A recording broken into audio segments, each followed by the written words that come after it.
Oh, wow, wow, wow, wow. This book, Frankenstein, is so wild. Little recap. Victor Frankenstein created a monster. He's actually super intelligent and just wants to be loved, and he cannot be loved because people are shallow and think that just because he's hideous, he's going to murder you. And so he's not loved by man, and he's not loved by his creator. So he found his creator, Victor Frankenstein, the creature did, and asked him to make him a mate so he can be happy because nobody's being nice to him. And Victor started to do it, and then he saw the creature looking over him while he was making his mate. A woman, obviously. And he was like pondering all this stuff. He's like, what if she's even worse than he is? And what if they go off and make babies and then it's this whole race of their kind? And he was just so mean, and he destroyed this new woman creature that he was about to make. And Frank, I call him the creature because he still has no name. Frank said, fine, it's your funeral, basically. I'll be there at your wedding. That's what he said. I'll be there at your wedding. Don't you forget. Victor Frankenstein, remembered that he had all these body parts at his hut back in Ireland where he was staying. And was like, oh yeah, I got to get rid of those. And so he piled them all into a skiff and went out to sea and then dumped them overboard and then laid down. And then he was taken out to sea, and then he made it to Ireland from Scotland. He went across the Bering Strait, the English Canal that, I don't remember. It didn't say, it's whatever the body of water is between Scotland and Ireland. And so then he made it to Ireland, and they were like, somebody was murdered here, and it was probably you. And so you're going to need to talk to this guy, Mr. Weimaraner? Mr. Kerwin. So that's where we're at. We're about to go see Mr. Kerwin. Because Victor's certain of his innocence. Chapter 4 of Volume 3 of Frankenstein. Such a riveting novel. Riveting, I cannot put it down. I've got my French/Swiss Alps vest on that I've been wearing in almost every video, it seems. This is Victor speaking.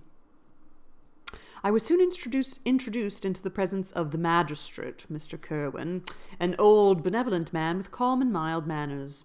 He looked upon me, however, with some degree of severity, and then, turning towards my conductors, he asked who appeared as witness on this occasion. About half a dozen men came forward, and one being selected by the magistrate, he deposed that he had been out fishing the night before with his son and brother-in-law, Daniel Nugent. When about 10 o'clock they observed a strong northerly blast rising, and they accordingly put in for port. It was a very dark night, as the moon had not yet risen. They did not land at the harbour, but, as they had been accustomed, at a creek about 2 miles below. He walked on first, carrying part of the fish tackle, and his companions followed him at some distance. As he was proceeding along the sands, he struck his foot against something and fell at his length on the ground.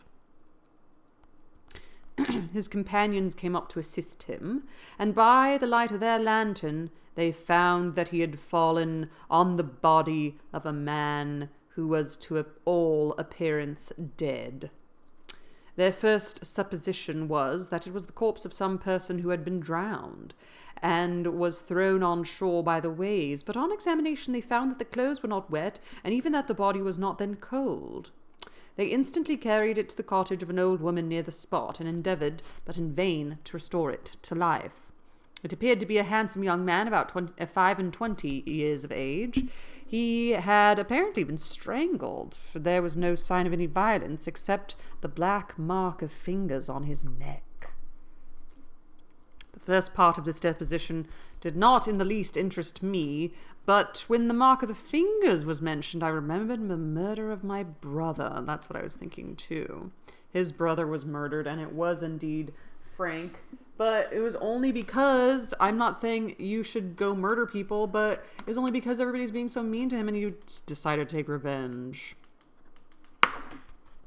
Which is not right. It's not right, but it's okay. I'm gonna make it anyway. All behind you, leave your gate. I'd rather be in love than unhappy.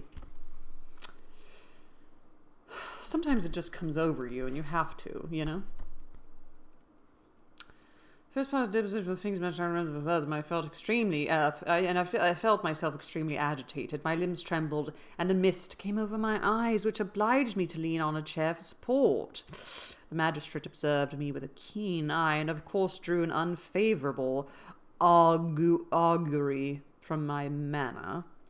The son confirmed his father's account, but when Daniel Nugent was called, he swore positively that just before the fall of his companion he saw a boat with a single man in it at a short distance from the shore, and as far as he could judge by the light of a few stars, it was the same boat in which I just landed. A woman deposed that she lived near the beach and was standing at the door of a cottage waiting for the return of the fisherman about half hour before she heard of the discovery of the body, when she saw a boat with only one man in it push off from that part of the shore where the corpse was afterwards found. Oh. Another woman confirmed the account of the fisherman having brought the body into her house. It was not cold, but they put it into a bed and rubbed it, and Daniel went to the town for an apothecary, but life was quite gone. Several other men were examined concerning my landing, and they agreed that with the strong north wind that had arisen during the night, it was very probable that I had beaten about for many hours, and had been obliged to turn nearly to the same spot from which I had departed. Besides, they observed that it appeared that I brought the body from another place, and it was likely that, as I did not appear to know the shore, I might have put into the harbour ignorant of the distance of the town of blank from the place where I had deposited the corpse. Mr. Kerwin, on hearing this evidence, desired that I should be taken into the room where the body lay for interment, that it might be observed what effect the sight of it would produce upon me. Yeah, but he has been around dead bodies for so long that, whatever. This idea was probably suggested by the extreme agitation I had exhibited when the mode of the murder had been described. I was accordingly conducted by the magistrate and several other persons to the inn. I could not help being struck by the strange coincidences that had taken place during this eventful night.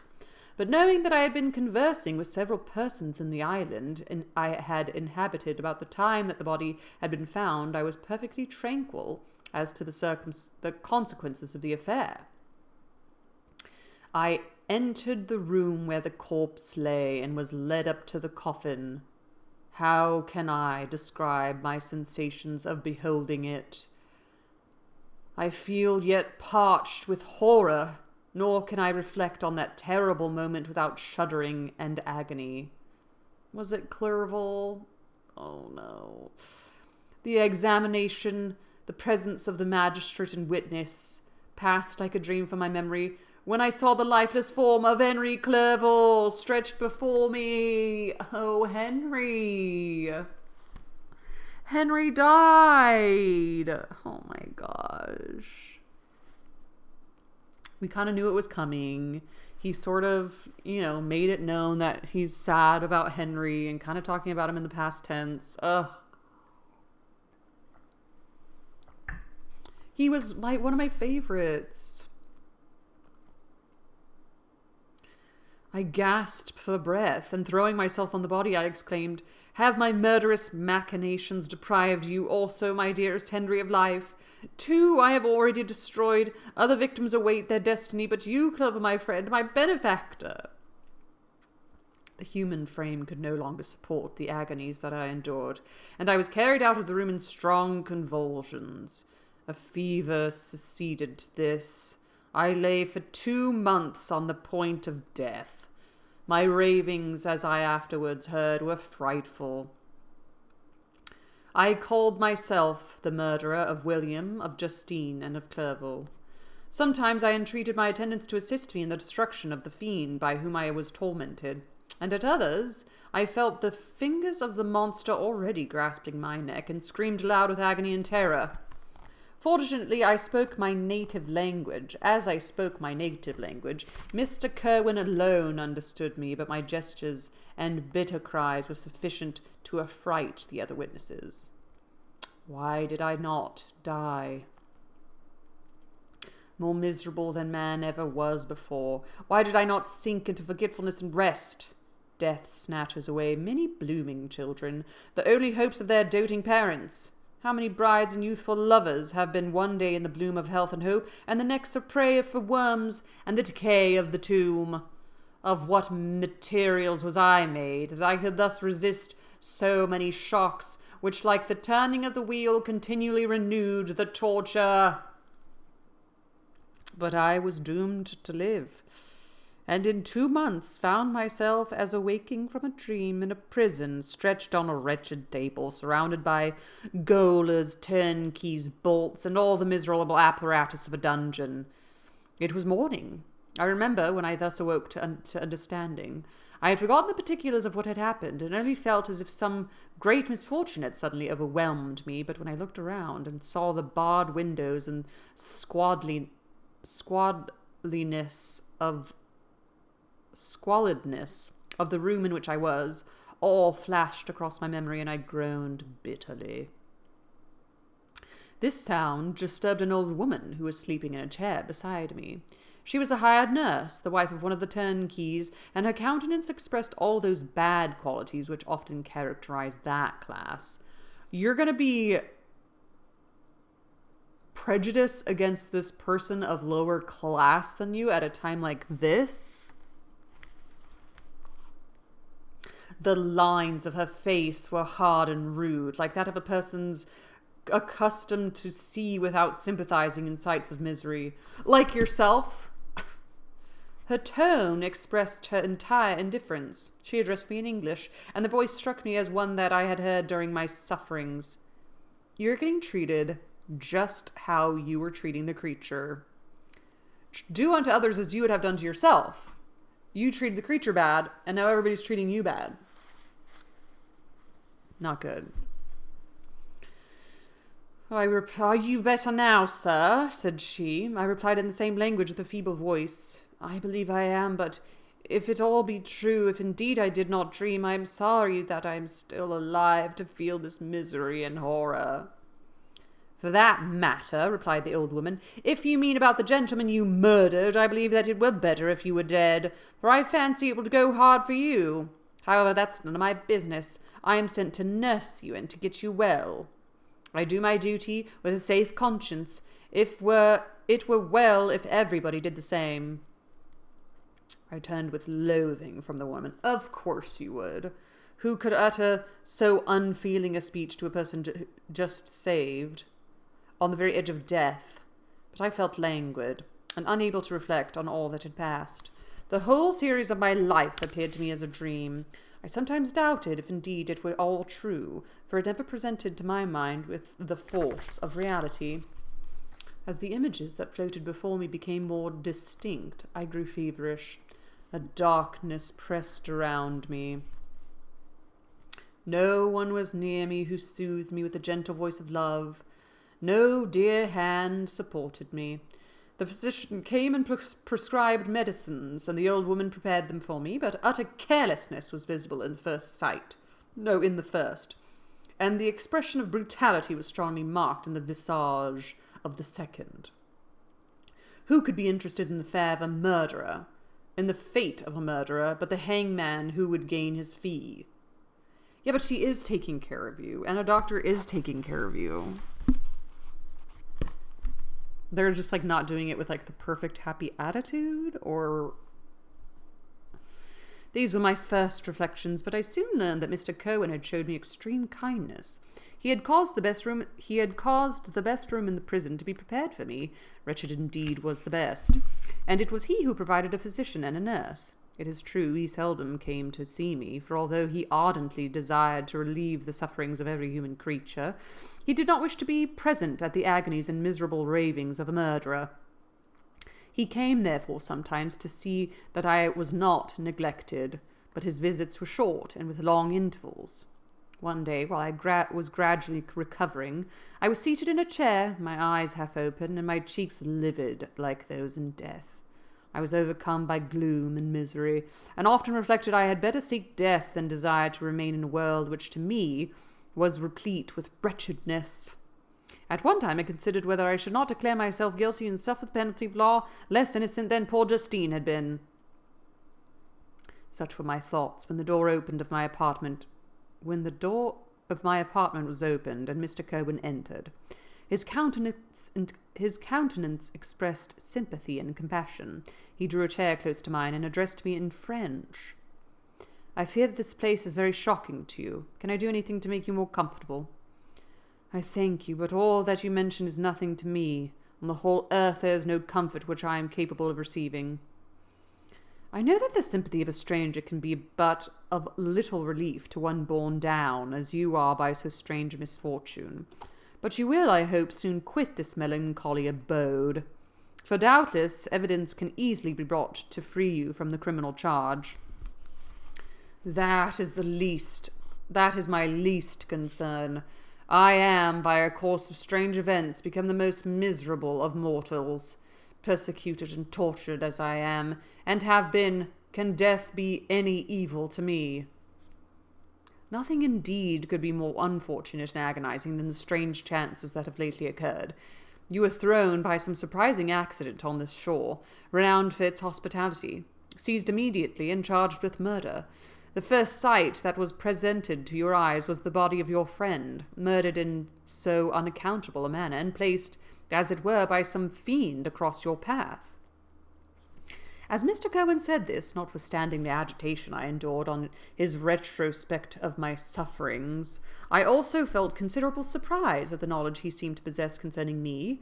I suppose some astonishment was exhibited in my countenance, but Mr. Kerwin hastened to say, "Immediately upon your being taken ill, all the papers that were on your person were brought to me, and I examined them that I might discover some trace by which I could send your relations an account of your misfortunes and illness. I found several letters, and among others, one which I discovered from its commencements to be your father. I instantly wrote to Geneva. Nearly 2 months have elapsed since the departure of my letter, but you are ill, even now you tremble. You are unfit for agitation of any kind. The suspense is 1,000 times worse than the most horrible event. Tell me what new scene of death has been acted, and whose murder I am now to lament."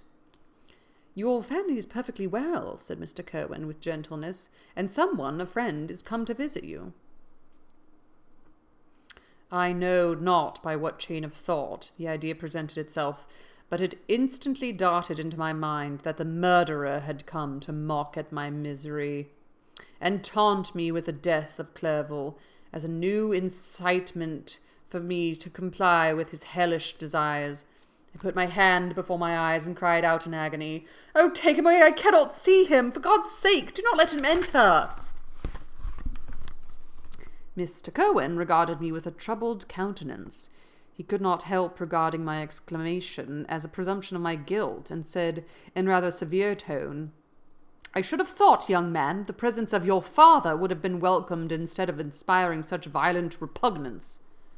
"My father!" cried I, while every feature and every muscle was relaxed from anguish to pleasure. "Is my father indeed come? How kind, how very kind! But where is he? Why has he not hastened to me?" My change of manner surprised and pleased the magistrate. Perhaps he thought that my former exclamation was a momentary return of delirium, and now he instantly resumed his former benevolence. He rose and quitted the room with my nurse, and in a moment my father entered it. Nothing at this moment could have given me greater pleasure than the arrival of my father. I stretched out my hand to him and cried, "Are you safe, then? Safe? And Elizabeth? And Ernest?" My father calmed me with assurance of their welfare, and endeavoured, by dwelling on these subjects so interesting to my heart, to raise my desponding spirits. But he soon felt that a prison cannot be the abode of cheerfulness. "What a place is this that you inhabit, my son?" said he, looking mournful at the barred windows and wretched appearance of the room. "You travel to seek happiness, but a fatality seems to pursue you. And poor Clerval." The name of my unfortunate and murdered friend was an agitation too great to be endured in my weak state. I shed tears. And you know how men are when you shed tears. "Alas, yes, my father," replied I. "Some destiny of the most horrible kind hangs over me, and I must live to fulfill it, or surely I would have died on the coffin of Henry. We were not allowed to converse for any length of time, for the precarious state of my health rendered every precaution necessary that could ensure tranquillity. Mr. Curwen came in and insisted that my strength should not be exhausted by too much exertion. But my appearance of my father was to me like that of my good angel, and I gradually recovered my health. As my sickness quitted me, I was absorbed by a gloomy and black melancholy that nothing could dissipate. The image of Clerval was forever before me, ghastly and murdered. More than once, the agitation into which these reflections threw me made my friends dread a dangerous relapse. Alas, why did they preserve so miserable and detested a life? It was surely that I might fill my destiny, which is now drawing to a close. Soon, very soon will death extinguish these throbbings and relieve me from the mighty weight of anguish that bears me to the dust. And in executing the award of justice, I shall also sink to rest. Then the appearance of death was distant, although the wish was ever present to my thoughts, and I often sat for hours, motionless and speechless, wishing for some mighty revolution that might bury me and destroy in its ruins. Bury me and my destroyer in its ruins. Okay, got it. The season of the assizes approached. I had already been 3 months in prison, and although I was still weak and in continual danger of relapse, I was obliged to travel nearly 100 miles to the country town where the court was held. Mr. Curwen charged himself with every care of collecting witnesses, and arranging my defence, I was spared the disgrace of appearing publicly as a criminal, as the case was not brought before the court that decides on life and death. The grand jury rejected the bill on its being proved that I was on the Orkney Islands at the hour of the body of my friend was found, and a fortnight after my removal I was liberated from prison. My father was enraptured on finding me free from the vexations of a criminal charge, that I was again allowed to breathe the fresh atmosphere, and permit to return to my native country. I did not participate in these feelings, for to me the walls of a dungeon or a palace were alike hateful. The cup of life was poisoned forever, and although the sun shone upon me, as upon the happy and gay of heart, I saw round me nothing but a dense and frightful darkness, penetrated by no light but the glimmer of 2 eyes that glared upon me.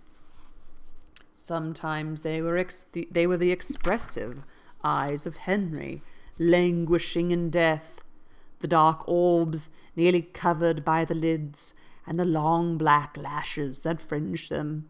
Sometimes it was the watery, cloudy eyes of the monster, as I first saw them in my chamber at Ingolstadt. My father tried to awaken in me the feelings of affection. He talked of Geneva, which I should soon visit, of Elizabeth and Ernst, but these words only drew deep groans from me, like how everybody depicts the monster, the creature Frankenstein, like, eh. Sometimes, indeed, I felt a wish for happiness, and thought with melancholy delight of my beloved cousin, or longed with a devouring maladie du pas to see once more the blue lake and rapid Rhone that had been so dear to me in early childhood. But my general state of feeling was a torpor, in which a person was as welcome a resident as the divinest scene in nature, and these fits were seldom interrupted but by paroxysms of anguish and despair. At these moments I often endeavoured to put an end to the existence I loathed, and it required unceasing attendance and vigilance to restrain me from committing some dreadful act of violence. Yet one duty remained to me, the reflection of which finally triumphed over my selfish despair. It was necessary that I should return without delay to Geneva, there to watch over the lives of those I so fondly loved, and to lie in wait for the murderer, that if any chance led me to the place of his concealment, or if he dared again to blast me by his presence, I might, with unfailing aim, put an end to the existence of the monstrous image which I had endured, with the mockery of a soul still more monstrous. My father still desired to delay our departure, fearful that I could not sustain the fatigues of a journey. For I was a shattered wreck, the shadow of a human being. My strength was gone. I was a mere skeleton, and fever night and day preyed upon my wasted frame. Still, as I urged our leaving Ireland with such inquietude and impatience, my father thought it best to yield. We took our passage on board a vessel bound for Havre de Grace. It's terrible. And sailed with a fair wind from the Irish shores. It was midnight. I lay on the deck, looking at the stars, and listening to the dashing of the waves. I hailed the darkness that shut Ireland from my sight, and my pulse beat with a feverish joy when I reflected that I should soon see Geneva. The past appeared to me in the light of a frightful dream, yet the vessel in which I was, the wind that blew me from the detested shore of Ireland, and the sea which surrounded me told me too forcibly that I was deceived by no vision, and that Clerval, my friend and dearest companion, had fallen a victim to me and the monster of my creation.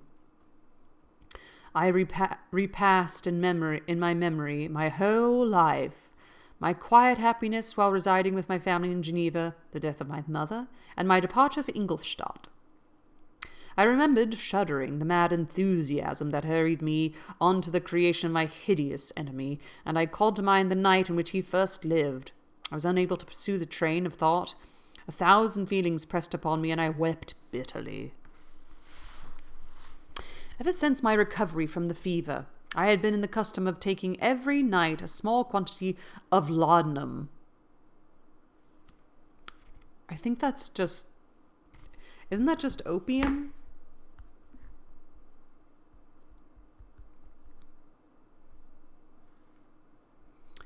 Laudanum.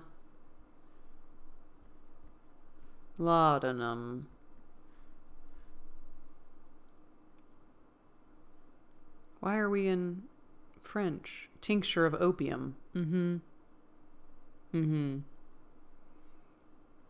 Historical opiate tincture made of opium powder dissolved in alcohol. Popular in the Victorian era. Small quantity of laudanum, for it was by means of this drug only that I was enabled to gain the rest necessary for the preservation of life. Oppressed by the recollection of my various misfortunes, I now swallowed double my usual quantity and soon slept profoundly. But sleep did not afford me respite from thought and misery. My dreams presented 1,000 objects that scared me. Towards morning I was possessed by a kind of nightmare. I felt the fiend's grasp in my neck and could not free myself from it. Groans and cries rang in my ear. My father, who was watching over me, perceiving my restlessness, awoke me. The dashing waves were around, the cloud sky above. The fiend was not here. A sense of security, feeling that a truce was established between the present hour and the irresistible, disastrous future, imparted to me a kind of calm forgetfulness of which the human mind is by its structure peculiarly susceptible. Wow. Every time I get so close to the end, I'm like, oh, I just want to know what's going to happen. And so all these books have just like, you really have no idea what's going to happen. We have chapter 5, chapter 6, and chapter 7 left, and then we're done. Look at it. Wow. Should I be naughty and read the last paragraph? No, I won't. Still like almost 40 more pages exactly. Chapter 5 coming up next of Frankenstein. Sign language. Frankenstein. Love that. Love is hell so much. Happy reading to you all. Can you even believe it? Happy reading to you all and ta-ta.